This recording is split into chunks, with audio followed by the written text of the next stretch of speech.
And we are live, and welcome back to another episode of the Baseline Bums podcast. It's your host, Rob, aka B-Ball Archives. And once again, I got the bums in the house. AJ, thanks for joining me. And of course, special guest, Who's Austin that from special bum? Austin from Roundball Renaissance. Thanks for joining us right after that Spurs Celtics game. I know you're a Celtics fan, so this is going to be a slightly tougher podcast for you. I apologize, but thank you for being a trooper and powering through. But yeah, we're gonna talk about Spurs Celtics. We're on the heels of a nice solid Spurs victory. Overall, very tough game against a very tough opponent. We're talking about the battle of the twos, second seed in the West versus second seed in the East. So there's a lot to love there. But first and foremost, I gotta ask, hey AJ, how you doing this evening? Rob, I'm doing great. You know why? Because both my basketball teams won today. Not the way I wanted them to win by any stretch of the imagination, but still, they both won, and we don't apologize for victories. But I'm just happy to be here tonight. And Austin, happy New Year, buddy. How have you been? Good, man. Really appreciate you guys having me back on. Happy New Year to you as well. And only one of my basketball teams won today, but honestly, taking down Kansas is always a W in my book. So if I had to lose this game, so be it. It's fair. There we go. That makes all the sense in the world. Sometimes we got to take those little victories where we can find them. But I think let's just go ahead and dive right on into this game. I think whenever we're looking at the Spurs production tonight, it's kind of tough to figure out where to start, but once again, I'm going to start with the dude Keldon Johnson having another big game off the bench, 18 points, 10 rebounds. Like it just seems like Dude. when we're in lulls throughout the game, we can't hit shots. He goes to the lane, he finishes around the rim. Dude, been loving Keldon's game. What were you seeing tonight, guys? Austin. Keldon Johnson this year in particular has shot very well from three, 42%. On a night where he isn't shooting that way, him being able to affect the game in other facets has always been his calling card. I've likened him to Russell Westbrook at times for the good and the bad. If Russ isn't scoring, he will do something else to be at least warranted on the floor. So I'll never knock Keldon Johnson for that. Because at one point, he was like 0 for 4, 0 for 5, whatever the case was. And he was taking like horrible shots, in my opinion. Like the shots that he can make usually, but just within the flow of the game and the offense, it's just really bad shots. And then 2 minutes left, he hits one of the biggest threes of the game. And that's the Keldon Johnson we've seen this year. That's very true. Yeah, there was multiple times, yes, where he, we kind of gave him the grenade where we kind of passed him the ball and essentially it was like, all right, 3-4 seconds left. We're about to just run out of time. Keldon, shoot a three. Okay. Uh, I kind of felt bad for him in that lens, through that lens. But at the same time, yes, his ability to get the ball down low and finish around the rim, dude, that energy off the And bench is so infectious. dude, and once again, and Rob and I, we've been pounding this rock for the past 2 weeks on our 3-point shooting, and it's been horrendous. And once again, in the first half, not great. What happens? Keldon Johnson says, "Give me the ball," and starts taking it to the rack. And then that's kind of what happened, and we started gaining that momentum back. And this was one of those NBA games where you knew if the Spurs got over the hump, it was going to be a good sign for them. And it kept around like 3 to 5 points, somewhere in that range the entire game. And then once they got over that hump in like the 4 minutes left in the fourth quarter, 3 minutes left in the fourth quarter, something like that, it was like, okay, this is going to be good. We got this. Absolutely. Yeah, it felt like just weathering the storm was going to be the battle tonight. There were some things about the way we played though that kind of frustrated me because it felt like there was moments where we were trying to out Celtics the Celtics and we Yeah. were trying to try to beat them on the 3-point battle. And I'm like, no, they're the number one offense in the league. They shoot the most threes, they make the most threes. and that's not our identity. We are points in the paint, physical identity, get the ball to the basket, and then fierce rim protecting. That's our identity. And I felt like there was times throughout the game we almost moved away from that, and I thought that was going to be our Achilles heel, but then we kind of shifted back into gear, and then started going into the lane, started getting more foul calls, and I think that ended up being a large part of the story when you look at the free throw differential, the 20 free throws for us and the 4 free throws for Boston. Yeah. Austin, what were you seeing tonight? I mean, just from the Celtics fan perspective, what were you seeing tonight? I'm actually going to try to give you both. I'm going to give you an objective fan perspective and then the Celtics homer perspective. If you're a Spurs fan, you have to be really excited about this win, feel very confident, mostly for how Mitch Johnson treated Wemby. Wemby's still coming off the bench. It's minutes restriction around 20 minutes a game. It's fluctuated a little bit over the last couple, somewhere between 19 and 26.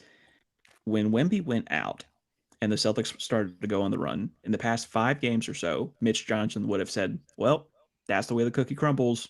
Can't really do anything about that. But he trusted Wemby to not get himself hurt, put him back in, and that fundamentally changed the way that the Celtics played. When you all ran the double big lineup of Cornet and Victor Wembanyama, we were too afraid to do anything within 15 feet of the rim. That's why you saw Derek White shoot a horrendous shot on the right wing and hit all backboard. Jaylen Brown did the same thing. It fundamentally changed the way that we played basketball. If one of them was off the floor, I think it would have been a little different. If it was just Luke Cornett, it would have been different. But the double big lineup has been really effective for you. You guys are also super aggressive.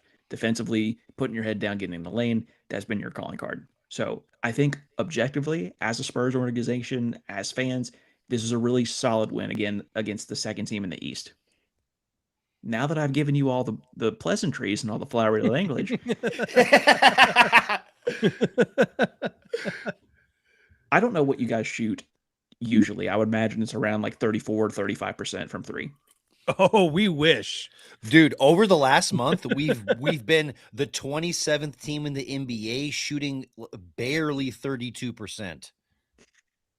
When you play a Spurs team that is even shooting below their standard for that point, when you shoot 23% from 3, you have to win the game. Missoula ball is outshoot the opponent. And we finished the game with like 36%, but up until we were heaving at the last bit to try to get back in the game, we were at 39%. That Great is a shots, stark contrast. 39% to 23, you win that game. Be damned, Wemby's great game. Be damned, Keldon Johnson's great game. You have Jaylen Brown and Derek White win the game. And again, to you guys' credit, you made them take rough shots. Derek White went 1 for 26 from the floor. Jaylen Brown 11 for 28. So again, that physical defense I was talking about, you made them make tough shots. But the Missoula ball method is supposed to work against a team that doesn't shoot well. And we were supposed to walk away from the victory, and then the French connection comes in and ruins our whole life. Hey, I like it. Right. I mean, I think you hit the nail on the head. It was in the second half, we forced a lot of really difficult shots. If you look at the beginning of the game, Jaylen Brown was getting a lot of really in rhythm open 3-pointers. He started off the game 4 for 5, or maybe even I think it was 4 for 5, and then finished 5 for 11 for beyond the arc. So that just speaks to how tough his opportunities were in the second half. But even more so than that, it was just like you were saying, it was the physical brand of defense that the Spurs were playing, and really not making getting into the lane very easy at all. And even on a night where the rebounding battle was pretty similar, it still felt like the Spurs in the second half were able to really fight the Celtics out of the paint. Well, you do all those things in the first half to make that other team kind of think about it for a little bit. Like when Steph Castle picked, it was Brown's pocket, wasn't it? Yeah. Yeah. And had that dunk. It's like, Yep. Now you have something to think about. But then Jaylen Brown was like, hey, you want to see something cool? And just made that fadeaway 3 on Wemby that rainbow arcing three. Good Lord. I was like, there's no way. And he that was wet, dude. So Dude, that was nuts. that was insane. Can we talk about that play for a second? Like, talk about a desperation heave, like last second, like, all right, here we go. And like, I mean, it's gonna happen. Wimby's gonna got a lot in his career. So this is just gonna chalk it up to, another great NBA player got him. But Well, I at the mean, end of the day, well, Wimby also got he get Gonzalez on that dunk. oh Ooh, yes. But ooh, and honestly, getting got by Jaylen Brown in that moment isn't like a big deal. Jaylen right. Brown right now is playing you MVP. right, top 5 MVP level basketball, because not only how good the Celtics are doing, but his numbers are bonkers. And even with Tatum out and all of the inflation that brings, he still is playing at an amazing level.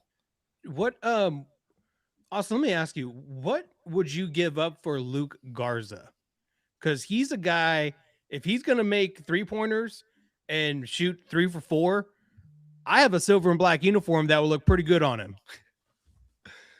We already took Cornette. We can't take Luke Garza too. I'm just saying, if he's going to shoot 3 for 4 and stretch that floor for Wimby, I want him on our team right now. I loved what he was in college. Obviously, Naismith Player of the Year.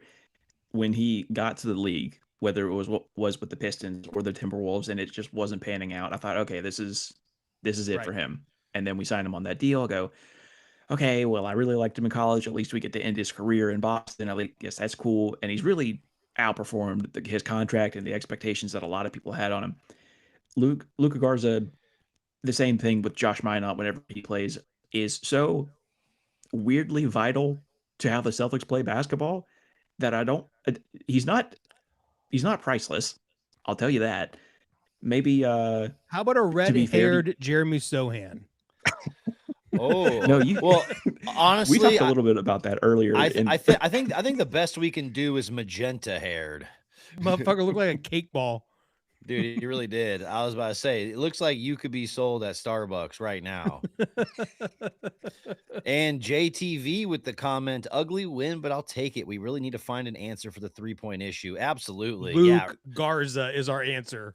Right. We Like, we are seriously. ice cold. And a lot of it is the next comment that you made. When Devin comes back, he's a key That's gonna be piece huge.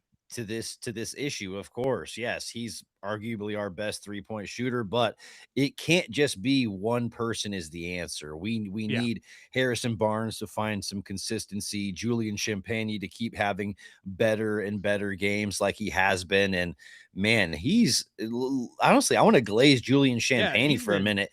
He's slowly great. turned into one of our best rebounders. Like, whenever I look at games tonight, obviously this is his career high in rebounding, but there was multiple possessions that he just ended because of really good effort on the rebounding end.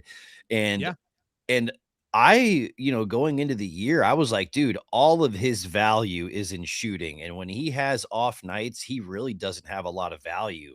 And even on a night like tonight, where he went 2 for 8 from beyond the arc, he still brought a lot of value because he was rebounding excellent. Yeah. And so that's just what I love to see from one of our, really solid forwards. Dude, Julian Champagne is an underrated defender too. People want to be like, oh, he's not a good defender. It's like, I'm watching him playing passing lanes, him sticking his nose in other people's business and doing that stuff. And that's what you want in a Julian Champagne. And I have found San Antonio's the Spurs next guy who's gonna go get a fat contract on another team, and we're never gonna hear from him again. Like, he's gonna go down the Danny Green route 1000%. But shout out to Julian Champagne. His story is fantastic too. A guy that was kind of on the brink of uh hanging him up, and now he's finding himself in a big role on the number 2 team in the West. Absolutely. Yes. That's a really great point, and on a very team friendly contract. Very team friendly. Definitely a guy that I feel like I want him around long term because of the multiple skills that he brings to the table, but also just very financially flexible player. Um, Yeah, but there was a couple other things that I definitely wanted to bring up. Former Spurs player and current Celtics legend Derek White had a very fantastic game tonight. He Uh, started off hot too. he did. I mean, obviously, towards the late part of the game, he definitely teetered off with some of his 3-point shooting. But I think that we were kind of clogging the paint, as Austin was saying earlier, with the double big lineup. So some of those 3-pointers were a little bit difficult on his end. Uh, but when I look at it through that lens, definitely a good game from Derek White. What were you seeing tonight from Derek White, Austin? Derek White this year in particular has been kind of cast into this Robin role for him, while he's normally been the Alfred role in the last couple of years. I was curious to see if he was up for the challenge, and so far he has been. Because I he was won't sit here and pretend like I knew that he had this ability in him, but it's nice to see, even in a game where he does shoot pretty inefficiently, that he isn't afraid of the moment to take the shot. That's like such a key mental factor in somebody that you want. And I've said this before. Whenever we do get Jason Tatum back, I, I'm still not convinced that he's going to be, for whatever reason, the general consensus in Celtics fandom is that when Jason Tatum comes back, it's going to be like the Achilles never happened. And that's just not reasonable to think that. I think at best, we're going to get Jason Tatum at 85% of what he was.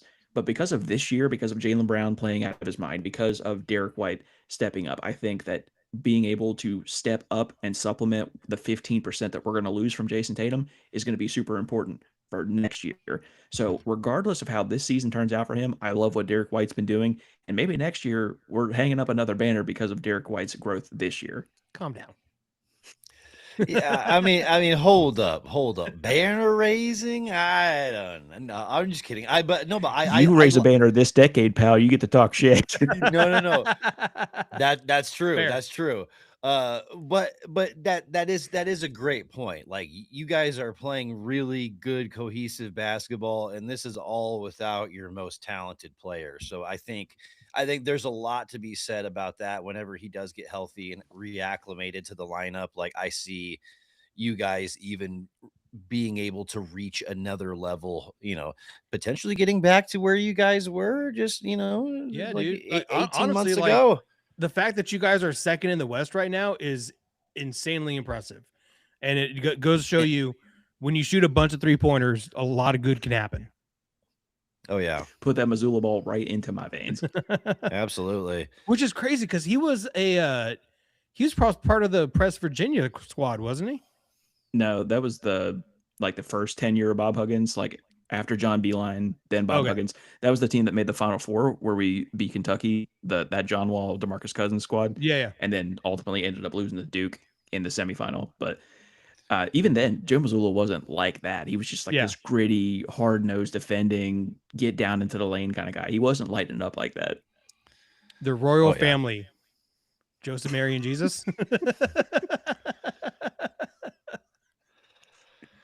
I I need gotta more of those. I gotta shout out this comment from Mordecai. They need to play David Jones Garcia. Of course. Little DJG never hurt anybody. Nice little When microwave, man.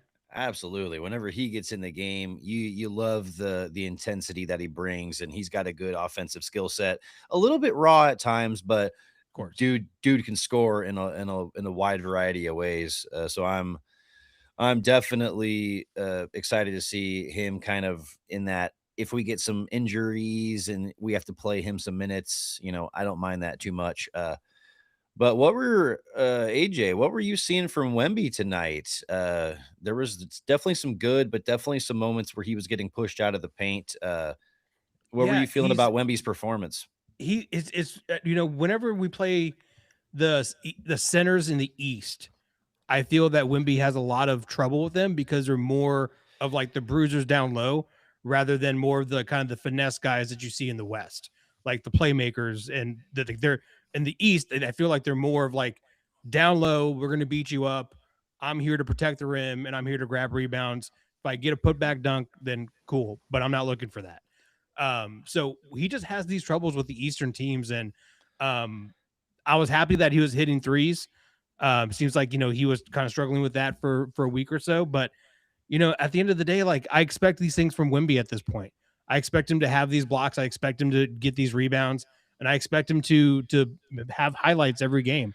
Now, there are times when it's frustrating when someone who is 6'2", 6'5", guarding him, and he decides to take the fadeaway jumper. And I'm like, dude, just put your foot down and say no. Like, just put your foot down and say no. Yeah.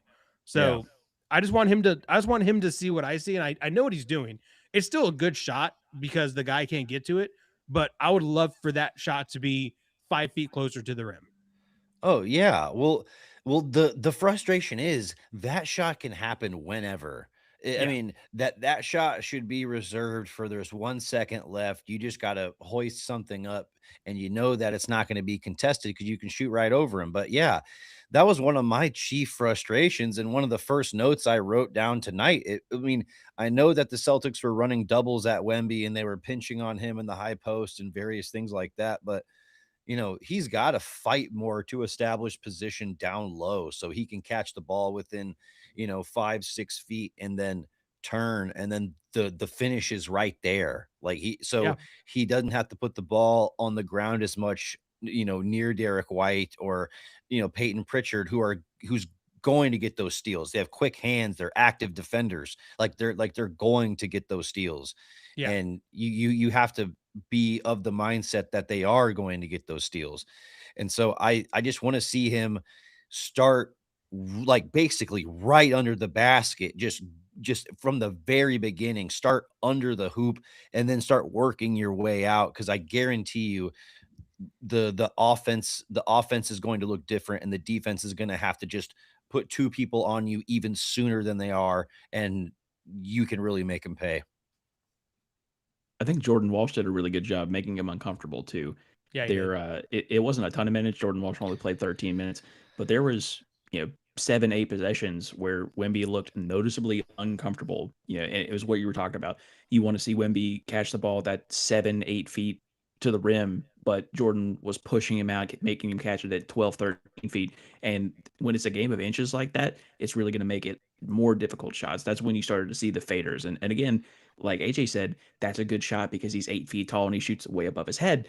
But at the end of the day, if you can get closer, get closer. And Jordan just didn't allow that for the most part.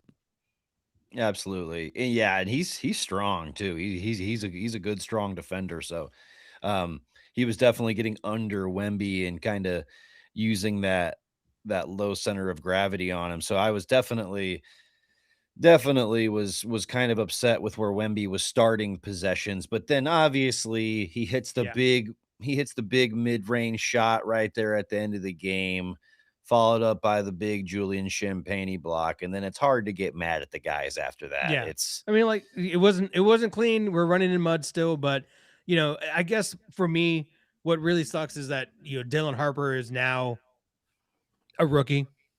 He's a rookie, and he's looked like a rookie, and he's still getting to the basket, and he's still making great plays, but he's not finishing, and he's having a lot of turnovers, and I'm just like, buddy, like you're right there, and we just need more confidence out of him, and that's going to come over time. But same thing like when we're watching Wimby in his first season, you're like, it's okay, it happens, we're gonna figure it out. It's gonna be okay. But right now, it sucks because we had such a huge sample size of Dylan Harper playing so great, and then all of a sudden he looks like a rookie.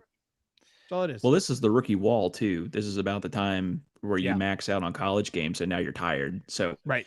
he's probably going to suck until the All-Star break, get a little juice under him, and then right back to the races. that's a very good point. It's like just the concept of playing more than 40 something 50 like 50 games in a season is really hard to fathom for, anybody that's not in the NBA, because there's no other league that's quite like that. And, even for somebody like myself who's played in, really long college seasons where we go to the Sweet 16 and, long high school seasons where you go to the state tournament, it's like, dude, even those 40 games or whatever, that's nothing compared to the Yeah, grind of the NBA season. because That's you're just playing nothing. like two times a week on that Yeah. stage. Now, Yeah. like we're flying from Boston to Minneapolis. Oh, cool, we're going to Minnesota. I'm sure everything's going well over there. So, that's going to be fun to do. So, it bothers me like seeing how this schedule for us is starting to play out. And I'm sure Austin, I'm not familiar with the Celtics schedule, but this first part of the season or this first half, the Spurs have traveled so much. Like we're not home at all. And then we have a back to back from Boston to Minneapolis. Like that's insane. That's insane. The NBA obviously doesn't care about its players in the sense of having them have the time to recover. And this is a broader topic that we could probably go into a conversation for like another hour. But the game is so explosive, it's so fast, and the athletes need time to recover. Why are we having back to backs? What is the point of having a back to back in big 2026? What's the point of having 3 and 5 days, 4 and 8 days? Like, you need to allow your athletes to cover. One way to do that is to just extend the season a little bit or have less games, but the owners are never going to do that. You could also just bunch up your travel schedule. Have every team play that Texas death trip in the same time.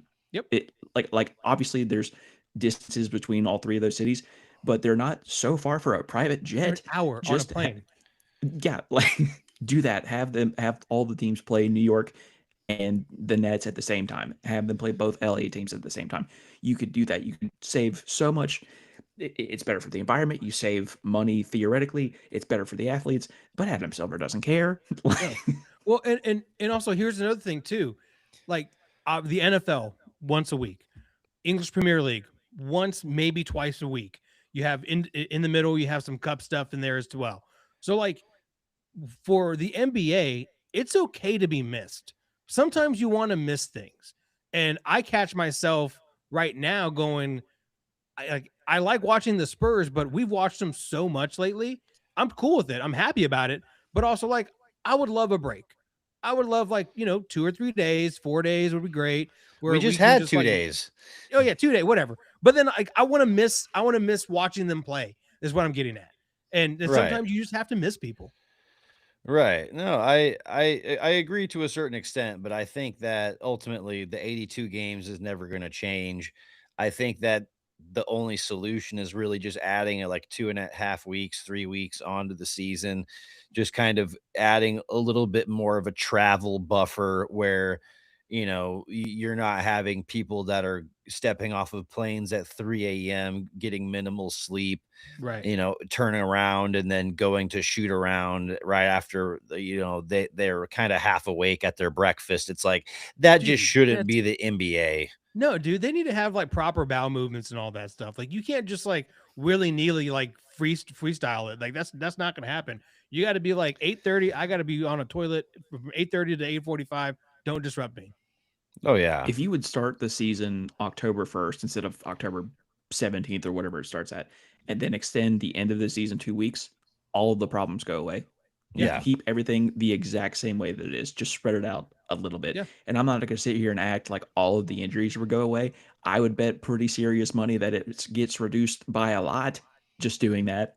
Yeah. Just, Well, and the NBA too always wants to compete with the MLB, with the NFL, whatever the case is. If you give us an extra month between those two different 2 week periods, we corner the market a little bit. Like all of the money makes sense, the science makes sense. Just hire me, Adam Silver. I am ready. dude, I 1000%. And then also like during the time of the finals, you extend that a couple weeks or whatever. It's dog days of summer. You might run into the Olympics, you might run into the World Cup, but even then, it's your championship. Everyone's going to tune in. So, And the only thing you're competing that's something against that I've is noticed during early this season World Trip. baseball. Like, Yeah. Like dog days, who cares about June of July baseball? Nobody. Sorry. Yeah. I mean, no, who are you saying sorry to? The nobody that's watching it? Like it's yeah. No, but it's very true. But yeah, ultimately, guys, that's a solid breakdown of Spurs Celtics, and I love getting into other little topics. Is there any other stuff that we want to talk about? Do we want to yap about the Trey Young trade or a little John Morant on the trade block? Is there anything else that's tickling your fancies? The Trey Young one is interesting. I think it was a good trade for both parties for the most part. Like it at least gets Wizards fans in the seats, and for the Hawks, it gives you a couple of expiring contracts, so you can go out and possibly get somebody or trade them and try to get AD for whatever reason because he's hurt now, and the sky's blue. Cool. So that's kind of what it is. And then with Ja, yeah, man, all these rumors have been rumors for the past 3 years. Should have got off the pot. Like it's 8:46. Get out. We're done. So that's kind of how I feel about this whole thing right now. It's just they've been rumors for 3 years now, 4 years. So let's just make it happen. Let's go. Well, I thought it was funny about Ja is the clearest and most obvious fit would have been Houston because they don't have like a natural ball handler and they've been running Amen Thompson largely Yeah. kind of filling that role. And they were like the first ones to say, like, nah, we don't want Ja. And I was kind of like, oh no, that was like the first place I thought that he could fit in the best. And I mean, I'm sure that there's going to be a team that takes a gamble on him, but Of yeah, course, it's the just Kings are like, we'll do it. It's like, yeah, no r- shit, you will. yeah, the Kings will do anything at this point. They're sitting at, I think they're still sitting at the bottom of the West. Let me go ahead and check. Yeah, they are at the bottom of the West, 8-30. Oh man, It's that's so terrible. it's so rough for Ja because I think at some point we kind of have to view him as damaged goods. He had a 40 ball this year, which was a great performance, but that was definitely an outlier Yeah. situation for him. And when you look at his accolades over the last couple of years, people are like really quick to say, "Oh, he was all NBA in 2022, 4 years ago." We're bringing up Right. stuff from a different Yeah. administration. That's how long ago that was. And I said it before. I don't forget where I said it, but John Morant, we are 8 years essentially in his career, and he's not a great defender. He is not a great 3-point shooter. He has the ability to be a good facilitator, but it's not. It's a pass to an assist, not a pass to a pass to an assist. Not it's not within the good offense. It's just more like heliocentric, like Trey Young style of assisting. Right. And the one good thing that he does attacking the rim, he is doing at a career low attempt percentage and efficiency percentage. So there's just like no redeeming qualities to trade for Ja. And like you said, the Kings are probably going to do it. But I mean, again, what And I he has a said huge before the show contract. started, yeah, a huge contract. And what I said earlier is that it's probably going to be similar to the Trey Young trade, and it's just going to be expiring contracts. Just like wipe our hands of this. We don't want it anymore. Yeah. Right, and just like, yeah, kinda wiping the slate clean and just kind of wiping the books so you can sign somebody else, and yeah, four paws in the grave, Jerry Jones would take Ja. I love it.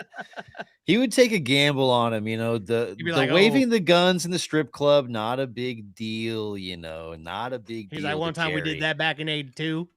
Yeah.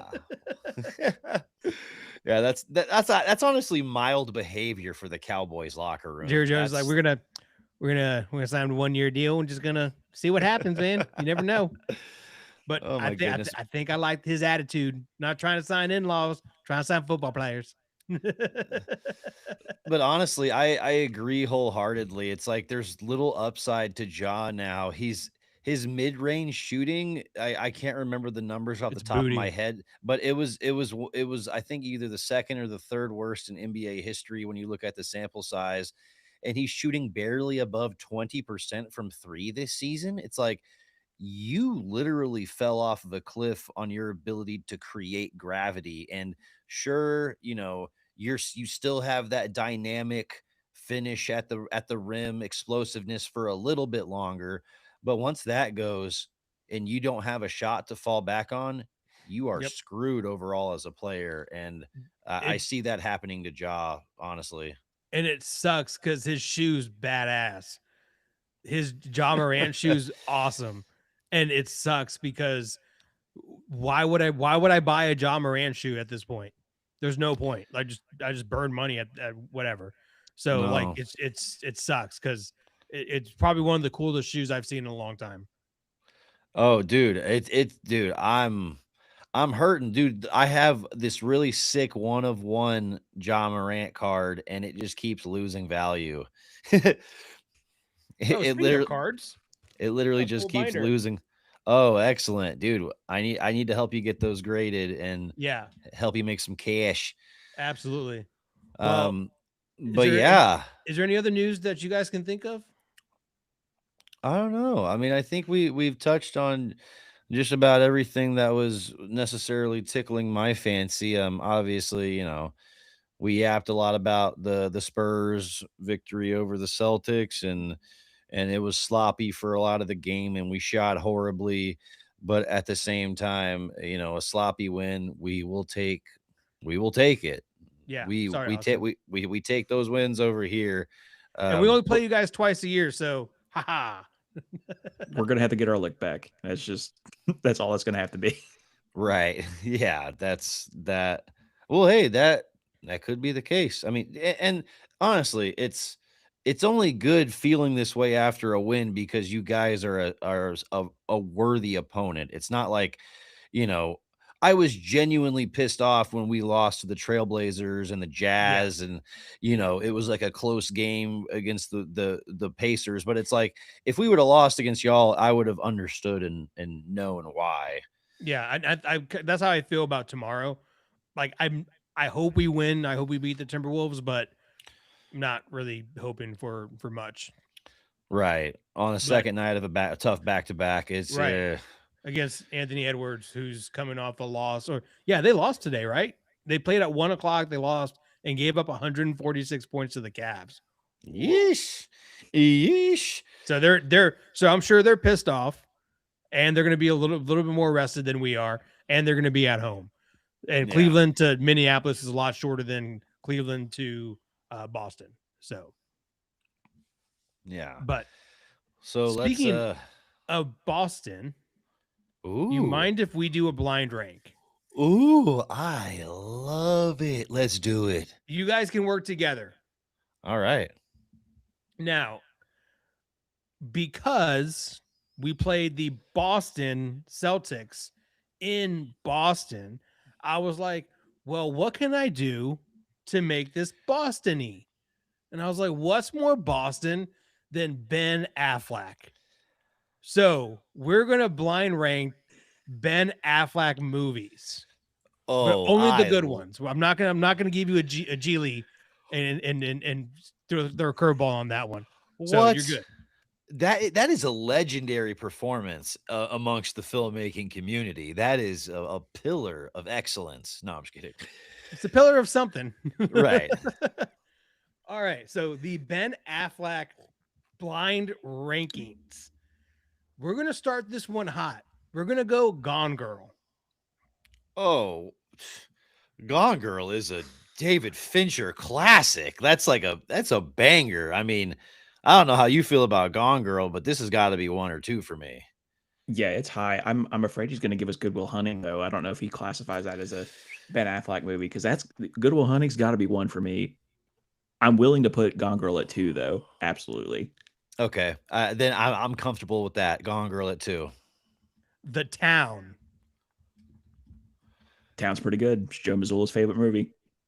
He Is that really watches it a Joe lot. Mazzulla? Is it really? Okay, yeah, I love it. I don't think it's his it's very good.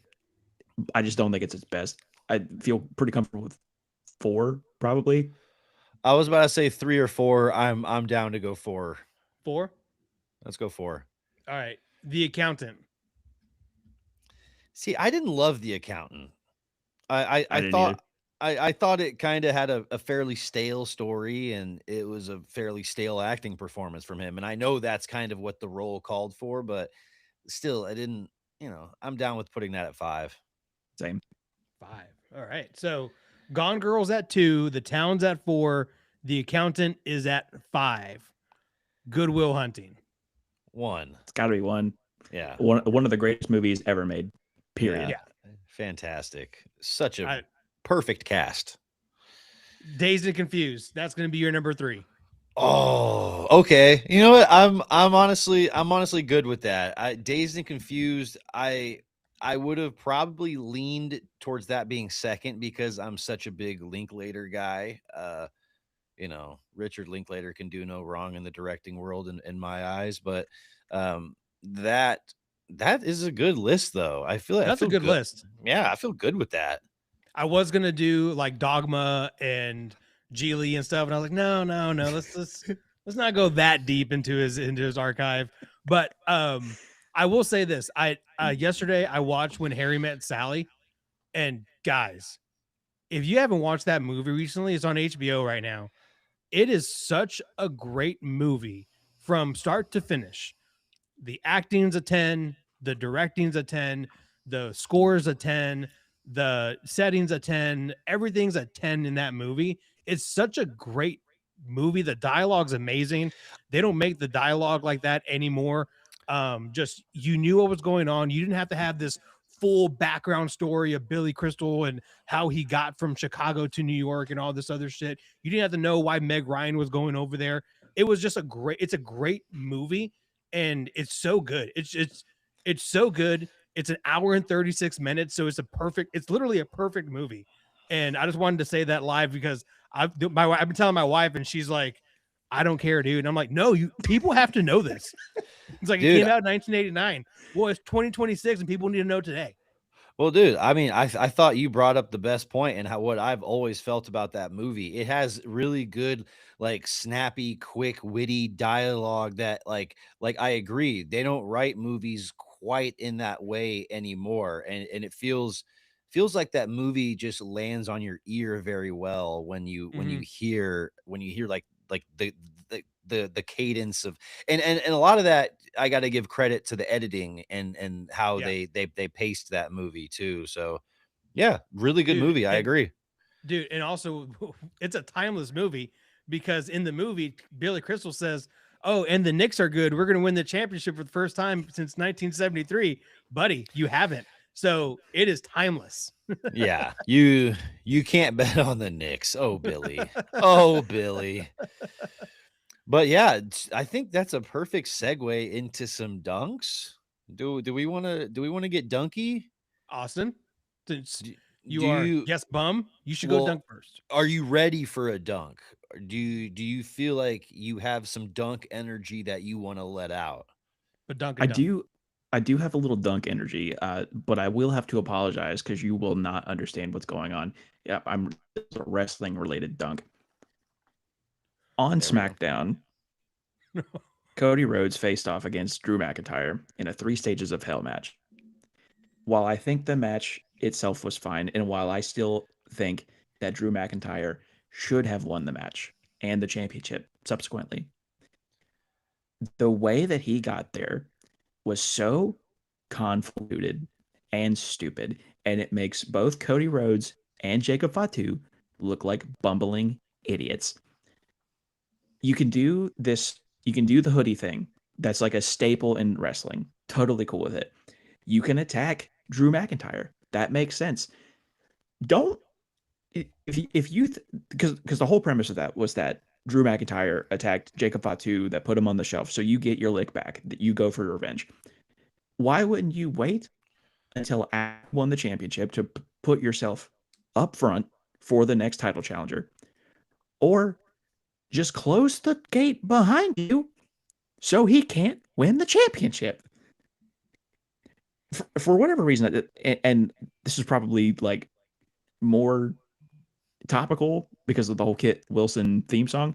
It seems like the WWE is ran by Chat GPT, and it's not good. They need to No, adjust. So WWE, get dunked on.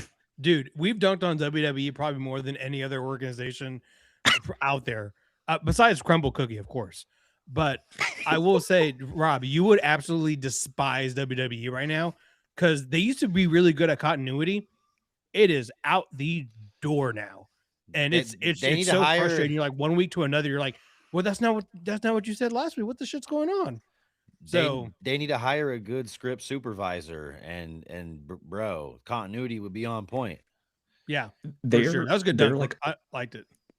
That's a good their dunk. overarching like booking department is ran by guys who are really prominent in the early 2000s at the earliest.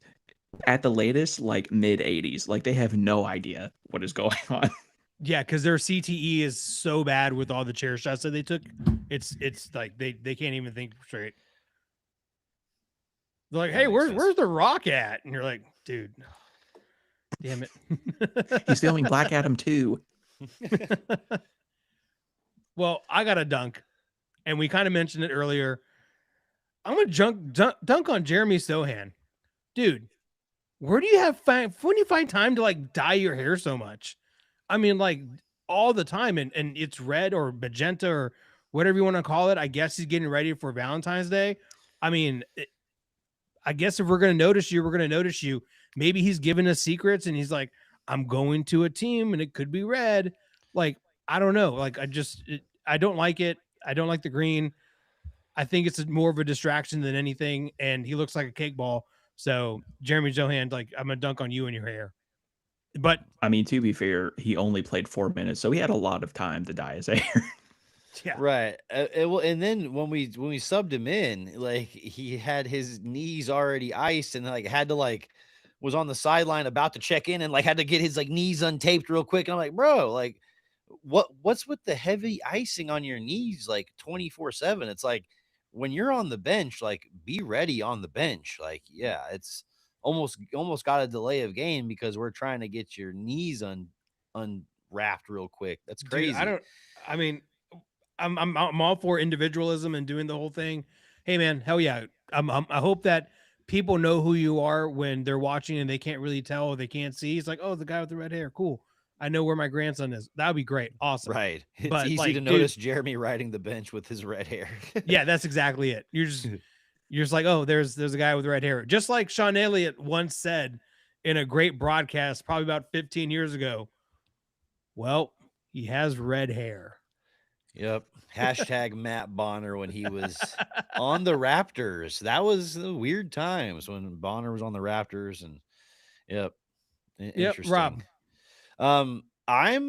I'm gonna dunk. I've had this dunk in the chamber since the Lakers game. And I'm just gonna dunk on ESPN. And you know, even on after a game where we beat the Lakers and handled them by 16, it was all coverage on, oh, LeBron wasn't there and Luca did this. And it is so apparent as to why ESPN is consistently failing as an organization.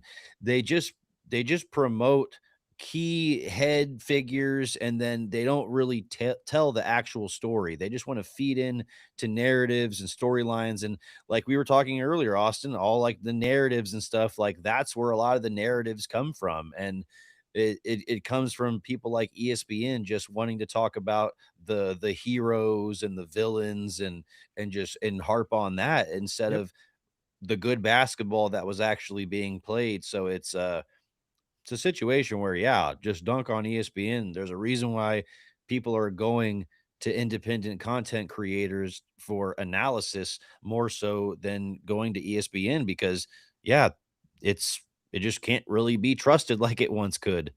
Yeah, So you can't. you got dunked on. Yeah, and also a consolation dunk to Jason Williams for saying that Wemby wouldn't be good if you put him on the Grizzlies. Like, okay, Wemby's legendary if wherever you put him. That's his arc. If you put him Sacramento, Washington, Portland, San Antonio, like it doesn't matter. He's the French succeeding national anywhere. team. Right. Yeah. I'm going to refrain from slandering West Virginia's finest. I will say he's wrong though. So Yeah, and you know what? I'm gonna go to a Texas Tech softball game and I'm gonna find him and be like, hey man, we gotta talk. Because his daughter plays for Texas Tech softball. So I'll be like, hey man, we need to talk. And I'm gonna let you enjoy your Coke, but come find me later. 7th inning stretch. I like it. I like it. Well, everybody, if you're still here after those fantastic dunks, after the Spurs Celtics breakdown, and listening to us yap about Ja Morant and Trey Young and all this other stuff, we really appreciate you. Talking about Spurs hoops would not be the same without this wonderful community. We not only love you, but we love you hard over here. Hard. All of this is brought to you by Love You Hard TV. And like I said, this is a fantastic Spurs community. We appreciate doing this. We appreciate all the post-game episodes, all the fun, in-person content that we get to do. Whether you're watching this on YouTube, Instagram, TikTok, Apple Podcast, wherever you're consuming the podcast, we really appreciate you for being a part of this wonderful community that we want to keep growing. We want to keep connecting with Spurs fans that are talking and thinking about the game in the right way. So if We you're want to here, inject this podcast with Viagra. yes, essentially, we want it throbbing, baby. Let's get it going. And it's easy to get it throbbing after games like tonight. So absolutely, the Pretty fact that flaccid over here, but yeah, I agree. Well, go to bluechew.com/bums. Absolutely. Pick up that subscription right over here. Dude, that's a great, dude, honestly, we need Blue Chew or Dude Wipes or something old, something overly bro. We need that. But yeah, at the end of the day, we appreciate you for being here. This podcast would not be the same without you. So the fact that you're here creating this wonderful community, we really, really appreciate you. But that being said, yo, absolutely. Antonelli genius. Yo, indeed. But that being said, we're going to hop off here and end this episode the same way we end all episodes. And I know it's going to be tough for you, Austin, but can you give us a Go Spurs go? Is that okay? If you don't want to, that's totally okay. I understand.